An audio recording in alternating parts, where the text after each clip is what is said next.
আসসালামু আলাইকুম। প্রিয় দর্শক, বিএনপি সরকার দায়িত্ব নিয়েছে, এখনও কিন্তু খুব এক মাসও হয়নি, 20 দিনও হয়নি। কিন্তু এরই মধ্যে নানা আলোচনা এবং এদের নানা কর্মকাণ্ড দেখে অনেকেই বলতে শুরু করেছেন যে সকালটা কেমন যাচ্ছে সেটা দেখতে হবে। সকালের আমরা অনেক কিছু দেখেছি এ পর্যন্ত। কিছু কিছু আচরণ আমাদের ভালো লাগেনি, আমরা বলেছি, অনেকেই বলেছে। আবার কিছু কিছু আচরণ কারো ভালো লেগেছে, কারো ভালো লাগেনি। আবার কিছু আচরণ সবারই ভালো লেগেছে। আজকে আমি কয়েকটা পয়েন্ট নিয়ে কথা বলবো যে আসলে সরকার নমুনাটা আমরা কেমন দেখছি। আমি তারেক রহমানকে দেখে সত্যি কথা বলতে গিয়ে আমি স্বীকার করতে চাই এবং আমি স্বীকার করব যে তারেক রহমানের কর্মকাণ্ড কিন্তু আমার পছন্দ হচ্ছে। মানে উনি নিজে যা করছেন একটার সঙ্গে একটা তুলনা করে আমার মনে হচ্ছে যে না, বোধ করি দেশে একজন যোগ্য লোকের হাতে পড়েছে। কিন্তু তার টিম নিয়ে আমার একটু আনহ্যাপিনেস আছে। তার টিম যা করছে সেটা বুঝতে পারছি না। তারেক রহমানের আগের যে ঘটনাগুলো, কয়েকটা ঘটনা আমরা দেখেছি যে উনি সরকারি গাড়ি নিচ্ছেন না, তেল এবং ড্রাইভারের খরচ উনি বহন করছেন, এগুলো খুবই ইতিবাচক। আবার ওখানে দুঃখ ছিল আমার যে ওনার মতো এরকম একটা ইতিবাচক সিদ্ধান্ত উনি নিলেন, সেটা ওনার মন্ত্রিসভার খুব বেশি লোক কিন্তু এটা ফলো করলো না। এটা আমার জন্য একটু বেদনা দিয়েছে আর কি। যা হোক, আমি একটু হতাশও হয়েছি এই কারণে যে উনি যা করতে চাচ্ছেন তাকে উনি করতে পারবেন কিনা বুঝতে পারছি না। উনি দুর্নীতির বিরুদ্ধে যেরকম একদম কঠোর একটা ব্যবস্থা নিয়েছিলেন যে দুর্নীতির গলা টিপে ধরবেন, এবং আমি নিজেও মনে করি এদেশের উন্নয়নের পথে যতগুলি বাধা আছে তার মধ্যে সবচেয়ে বড় বাধা হচ্ছে দুর্নীতি। কিন্তু সেই দুর্নীতির ব্যাপারে ওনার যারা মন্ত্রী আছেন তারা কি ওনার সঙ্গে ওনার যে মনোভাব সেই মনোভাবকে ফলো করতে পারছেন? এটা নিয়েও কিন্তু আমার একটু দ্বিধা আছে। আজকে দেখলাম টিআইবি মানে ট্রান্সপারেন্সি ইন্টারন্যাশনাল বাংলাদেশ, তারা একটা প্রেস কনফারেন্স করেছে এবং সেই প্রেস কনফারেন্সে তারা কিন্তু এই কথাটা উল্লেখ করেছে এবং তারা বলেছে যে সরকার যে দুর্নীতির বিরুদ্ধে কঠোর বার্তা দিতে চাচ্ছে তার সঙ্গে বাংলাদেশ ব্যাংকে তারা যে গভর্নর নিয়োগ করেছে সেটা সাংঘর্ষিক, সেটা সামঞ্জস্যপূর্ণ নয়। এবং তারা বলছে দুর্নীতির বিরুদ্ধে খালি মুখে বললেই হবে না, সেটা দলীয় পর্যায়ে কঠোর বার্তা দিতে হবে, না হলে এটা হবে না। এবং টিআইবির যিনি নির্বাহী পরিচালক ডক্টর ইফতেখারুজ্জামান, উনি কি বলেছেন আমি আপনাদের একটু পড়ে শোনাই। উনি বলেছেন, গণমাধ্যমে প্রকাশিত তথ্যে দেখা গেছে যে নবনিযুক্ত গভর্নরের ক্ষেত্রে জোরালো স্বার্থের সংঘাত বিদ্যমান। এমন নেতৃত্বের হাতে কেন্দ্রীয় ব্যাংক নিরাপদ নয় এবং এর ফলে নজরদারি সংস্থা হিসাবে বাংলাদেশ ব্যাংকের নিরপেক্ষ ভূমিকা পালনের সুযোগ বিঘ্নিত হবে। দেখেন, এই বাংলাদেশ ব্যাংকের গভর্নর নিয়ে কিন্তু শুরুতেই একদম প্রথম দিনেই কিন্তু আমি বলেছিলাম এটা ঠিক হচ্ছে না, এবং এটা যে ঠিক হচ্ছে কি হচ্ছে না এই ব্যাপারে সরকারের দিক থেকে কিন্তু আমরা কোনো ধরনের ব্যাখ্যা অথবা বিশ্লেষণ পাইনি। সরকারের ভাবখানা, বিশেষ করে অর্থ মন্ত্রণালয়ের যিনি দায়িত্বে আছেন মিস্টার আমির খুসরো মাহমুদ চৌধুরী, উনি যেভাবে এটার প্রতিক্রিয়া প্রকাশ করেছেন আমার তো হতাশ লেগেছে। মানে উনি যেন কাউকে পাত্তাই দিতে চাচ্ছেন না। উনি বলতে চাচ্ছেন আমাদের একটা প্ল্যান আছে, আমাদের প্ল্যান আমরা বাস্তবায়ন করব। কেন ভাইয়া, আপনার প্ল্যান কি? জনগণের প্ল্যানের বাইরে আপনার প্ল্যান থাকবে কেন? এরকম প্ল্যান তো আওয়ামী লীগের আমলে ছিল, লুটপাটের প্ল্যান। আপনি কি সেই প্ল্যান ধারাবাহিকতা চাচ্ছেন? আপনার বাড়ি চট্টগ্রাম, চট্টগ্রামেরই একজন তো বাংলাদেশে লুটপাটের ইতিহাসে একটা ইতিহাস রচনা করেছেন মিস্টার এস আলম। যোগাযোগ হয়ে গেছে নাকি ভাই? এ ধরনের প্রশ্ন কিন্তু আমরা করবো। ভাই, আমার দেশটাকে কে নিয়ে যাচ্ছে? আপনার প্ল্যানটা কি? নতুন সরকারের প্ল্যান থাকবে, আপনাকে সেই প্ল্যান এক্সপ্লেন করতে হবে।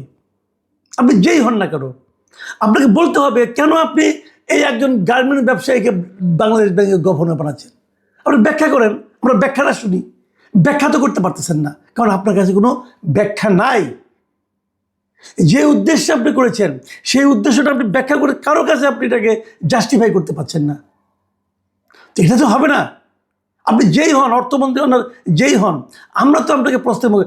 আজকে এই যে টিআইবির পক্ষ থেকে অফিসিয়ালি প্রেস কনফারেন্স করে বলা হলো যে যাকে আপনি দিয়েছেন তাকে দেওয়ার মাধ্যমে সরকারের দুর্নীতির বিরুদ্ধে যে আপোষহীন মনোভাব তার সাপোর্ট এটা করে না।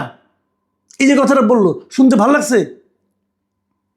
আমি যদি বিএনপির সমর্থক হই, ধরেন আমি বিএনপিকে ভোট দিয়েছি, ধরেন আমি বিএনপির সাফল্য চাই, তো টিআইবির এই বক্তব্য শুনতে কি আমার ভালো লাগবে?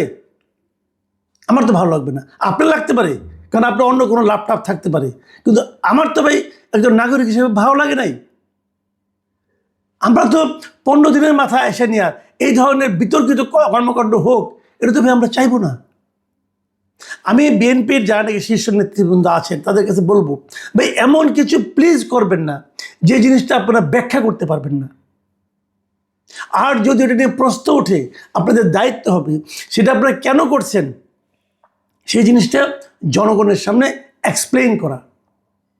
আপনারা ব্যাখ্যা করে প্রমাণ করেন যে আপনারা ভালো কাজ করেছেন। এই যে এত প্রশ্ন উঠছে, আপনারা কি মনে করছেন প্রশ্ন উত্তর দিবেন না আর আপনার হয়ে যাবে? ভাই এত স্বরাষ্ট্র আপনি পান নাই, ভোটে পাস করেছেন, 2/3 আসন পেয়েছেন, তার মানে এই না আপনাদের কোনো কথা নিয়ে আমরা প্রশ্ন করতে পারবো না। আপনাদের যে শীর্ষ নেতা তার দিকে খেয়াল করেন, দেখেন ওই ভদ্রলোক কি করতেছে, তাকানোর দিকে। নিজেরা তো একটা গাড়ির মায়া ছাড়তে পারেন নাই, বড় বড় কথা বলেন। এটা চলবে না।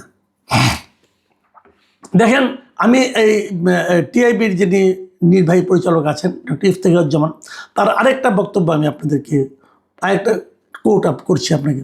তিনি বলেছেন, তিনি আশঙ্কা প্রকাশ করে বলেছেন যে এই ধরনের নিয়োগের মাধ্যমে বিতর্কিত ব্যবসায়ী গোষ্ঠী বা অর্থ পাচারকারী শীর্ষ ব্যক্তিরা পুনরায় কর্তৃত্ব ফিরে পাওয়ার সুযোগ পেতে পারে, যা রাষ্ট্রের জন্য কোনোভাবে কল্যাণকর হবে না। এই কথার কি জবাব দেবেন? আমি জনাব তারেক রহমানকে অনুরোধ করব, এই বিষয়ে আপনি হস্তক্ষেপ করুন, জরুরি ভিত্তিতে করুন, পরে কিন্তু আর সময় থাকবে না। আমি আরেকটা ঘটনা বলবো আজকে, সেটাও একটা প্রেস কনফারেন্সের বক্তব্য। সেই বক্তব্য দিয়েছেন প্রধান বিরোধী দল জামায়াতে ইসলামী। জামায়াতে ইসলামী বলেছেন যে ইলেকশনের যে ইঞ্জিনিয়ারিং হয়েছে, এটা উনি দুটো ঘটনার কথা বলেছেন এবং বলেছেন এই দুজন উপদেষ্টাকে, সাবেক দুজন উপদেষ্টাকে জিজ্ঞাসাবাদ করতে হবে। এই দুই উপদেষ্টা কে কে? একজন সৈয়দ রিজওয়ানা হাসান আর একজন হলো খলিলুর রহমান। খলিলুর রহমানকে যেদিন নিয়োগ দেওয়া হয় সেই দিন বলেছিলাম এটা আপনারা করে ঠিক করলেন না। এই ক্ষেত্রে আমরা কোনো ব্যাখ্যা পেলাম না, এবং এই ব্যাখ্যাটা আমি স্বয়ং প্রধানমন্ত্রী তারেক রহমানের কাছে দাবি করছি যে আপনি তাকে নিয়োগ করেছেন, কেন করলেন? আপনি কার কাছে ধরা আছেন? আমরা কিন্তু এমন প্রধানমন্ত্রী চাই না যেই নাকি নিজের ইচ্ছায় কাজ করতে পারবেন না, যেই নাকি অন্য কারোর কাছে ধরা থাকবেন, মানে কারোর কাছে তার কোনো এক ধরনের জবাবদিহিতার ব্যাপার থাকবে। এটা কিন্তু আমরা চাই না ভাই। হোয়াই খলিলুর রহমান? এখন এটা কি হয়েছে, যে আশঙ্কাটা আমি তখন করেছিলাম সে আশঙ্কাটা আজকে জামাত উচ্চারণ করছে। জামাত বলছে যে ওই ইলেকশন, ওই তত্ত্বাবধায়ক সরকার যে নিরপেক্ষ ছিল না, তারা এই অভিযোগ করছে দুটো ঘটনা দিয়ে। একটা খলিলুর রহমানকে এখানে পররাষ্ট্রমন্ত্রী বানানো, আর দ্বিতীয়টা তারা বলছে যে সৈয়দ রিজওয়ানা হাসান, উনি আজকে ওনার একটা ইন্টারভিউ প্রচারিত হয়েছিল, সেই ইন্টারভিউ উনি যে কথাগুলি বলেছেন সেই কথার প্রেক্ষিতে উনি এই জামাতের যে নায়েবে আমির আছেন তাহের সাহেব, উনি একটা মন্তব্য করেছেন এবং উনি বলেছেন যে উনি নিজেই স্বীকার করেছেন যে ওনারা জামাতকে আসতে দেননি। এবং উনি কি বলেছেন, সৈয়দ রিজওয়ানা হাসান, মানে তার ভাষায় আর কি, উনি যেটা বলছেন আর কি, মানে রিজওয়ানা হাসান যে কথা বলছেন যে নারীদের উপযুক্ত অধিকারকে নিশ্চিত করতে পারেনি, তারা বিরোধী দলে থাকলেও আমরা কিন্তু তাদের মূল ধারায় বা প্রধান শক্তি হিসেবে আসতে দেইনি। তার মানে উনি আসতে দেননি।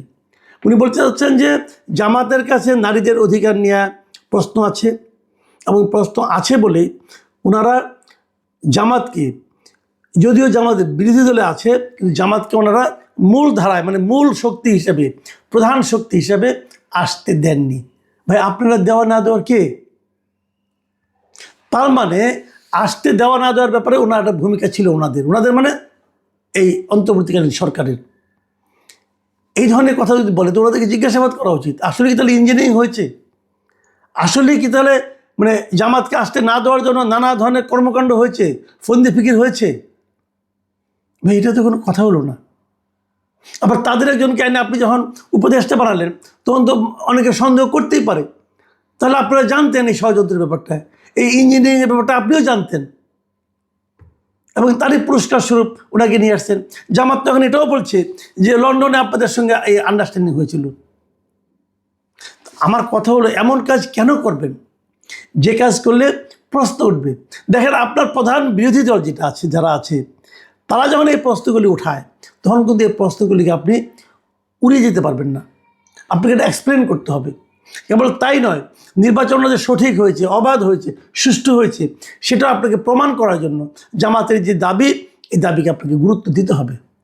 কতটুকু পারবেন আমি জানি না, কিন্তু আমি মনে করি দেশে আপনারা একটা ভিন্ন ধরনের শাসন কায়েম করার চেষ্টা করছেন। আমি মানে যেমন আজকে যে ঘটনাটা ঘটলো, আজকে তো খুব ইন্টারেস্টিং একটা ঘটনা ঘটছে। সরকার একটা প্রজ্ঞাপন জারি করেছে, এই যে আমাদের প্রধানমন্ত্রী অথবা সরকার প্রধান যখন বিদেশে যান, বিদেশ থেকে আসেন, তখন আমরা দেখি কি যে এয়ারপোর্টে সব মন্ত্রীরা লাইন ধরে দাঁড়ায় থাকে, উনি সবার মাঝখান দিয়ে হেঁটে হেঁটে যান, আবার ফেরার সময় সবগুলি দাঁড়ায় থাকে, সবাই হেঁটে হেঁটে আসে। মানে সকল মন্ত্রীদের পৃথিবীর সবচেয়ে কঠিন কাজ হলো, সবচেয়ে গুরুত্বপূর্ণ কাজ হলো প্রধানমন্ত্রীকে বিদায় দেওয়া এবং তাকে স্বাগত জানানো। নতুন প্রধানমন্ত্রী বলছেন এগুলি চলবে না, মাত্র 4 জন লোক যেতে পারবে, অনলি 4। এবং তারা কে কে? জাতীয় সংসদের চিফ হুইপ, মন্ত্রিপরিষদের সচিব, প্রধানমন্ত্রীর মুখ্য সচিব এবং একজন জ্যেষ্ঠতম মন্ত্রী, মানে সবচেয়ে সিনিয়র মন্ত্রীদের মধ্যে একজন মন্ত্রী। এই 4 জন থাকবেন, আর কেউ না। অবশ্যই এটা ইতিবাচক দিক। আমি মনে করি যে ওনার যে মন মানসিকতা ডিফারেন্ট টাইপের, সেটা উনি প্রমাণ রেখেছেন। তো আপনি এদিকে যখন প্রমাণ রাখছেন, তখন যে সমস্ত প্রশ্ন উঠছে, সেই প্রশ্নগুলির জবাব দেওয়াটাও কিন্তু আপনার দায়িত্বের মধ্যে পড়ে। এবং আমাদের এই জবাবদিহিতা, আমি মনে করি এই সরকার জবাবদিহিমূলক হবে এবং এই সরকার এই প্র্যাকটিসটাও চালু করবে। সংশ্লিষ্ট মন্ত্রী হোক অথবা তথ্যমন্ত্রী হোক অথবা খুদ প্রধানমন্ত্রী হোক, প্রত্যেকটা প্রশ্নের আমরা আপনাদের কাছ থেকে জবাব চাই। আপনারা জবাব দিন, যুক্তিগ্রাহ্য হলে আমরা মেনে নেব, নাহলে আমরা পাল্টা যুক্তির কথা বলবো। কিন্তু জনগণের কাছে নিজেদেরকে ওপেন রাখার চেষ্টা করেন। প্রিয় দর্শক, এখন এই পর্যন্তই। আল্লাহ হাফেজ।